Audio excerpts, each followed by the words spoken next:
Good morning, guys. Today I'm going to change fuel filter on a Mazda 6 2.2 Skyactiv diesel, as you requested it a lot.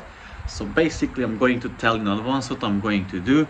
I'm going to remove the battery and then I'll have access to the fuel filter. It is only valid for the right-hand drive car. So basically, if you have a right-hand drive car and you stand in front of the car from the bonnet side, on the right-hand side there will be the fuel filter behind the battery. On the left-hand drive cars it's on the other side, so I don't know, behind something. Yeah, you will have a bit more difficult access. So yep, it is my friend's car. I'm going to do him the fuel filter and record it. I'll try to record as much as possible, and in the meanwhile he will be doing the rear brakes. I'm not going to record that because I already have a video on it, so you can check that on my channel. Initially I wanted to go to the barber because I'm a bit hairy. I needed shaving and also a trimming, but he came, so I said okay, no problem, let's do this one for him. So yeah, without further ado, let me carry on, or let me start the job and skip the small talk. Okay, the battery is removed, and what you need to do now, you see those two nuts, 1, 2, undo them and the bracket will come off with the fuel filter. Those are 10mm nuts. Also you need to disconnect this connector, and there are another further 2 fuel lines, one there and one there. You need to undo the clip and you can remove the fuel filter. Once I will remove it, I'll show you outside the car what you need to do in order to change the fuel filter itself. So here is the fuel filter in its beauty, removed from the car. Now what you need to do, you need to unclip those tabs, 1, 2, so you can have the cable free. Then you can drain the fuel from it from underneath. Basically you just turn this anti-clockwise, let all the fuel to flow out or drain out. Then you can twist it back, and then you need to remove the fuel filter itself from the bracket.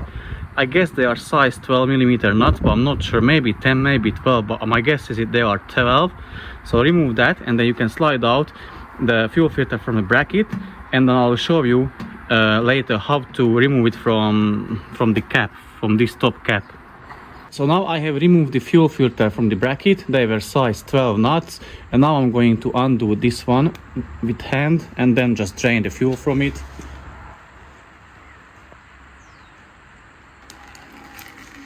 So wait till it drains all the way, and then you can remove the fuel filter from this top cap. I'll show you that in a second. Once you drain all the fuel from it, you need to undo this white bottom cap or whatever that is. I used water pump pliers, but be careful, be gentle with it, because this is plastic only, so I don't want to break it. So undo it that way. Once you loosen it, you can remove that white bottom cap, but be aware that fuel may still fill from it or spill from it.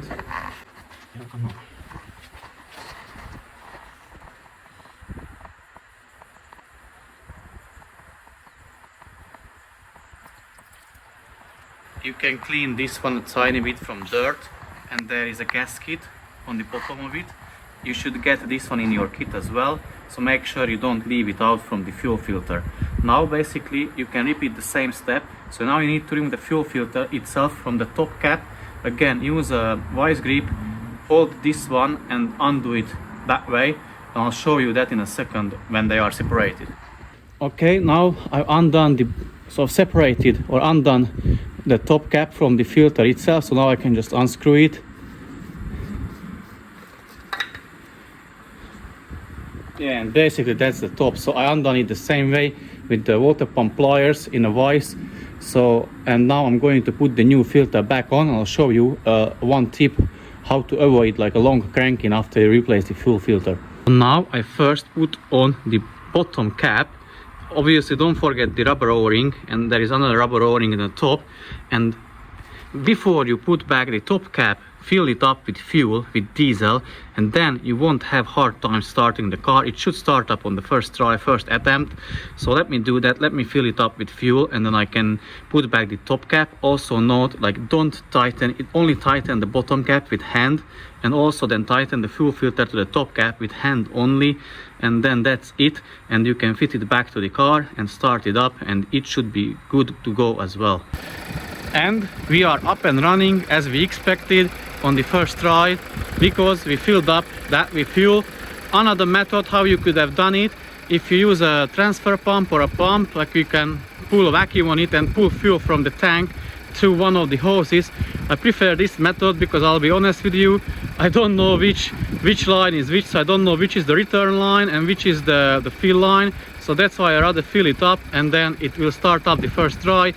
Again, if you remove the battery, you will need to reset the windows, and then basically that is it.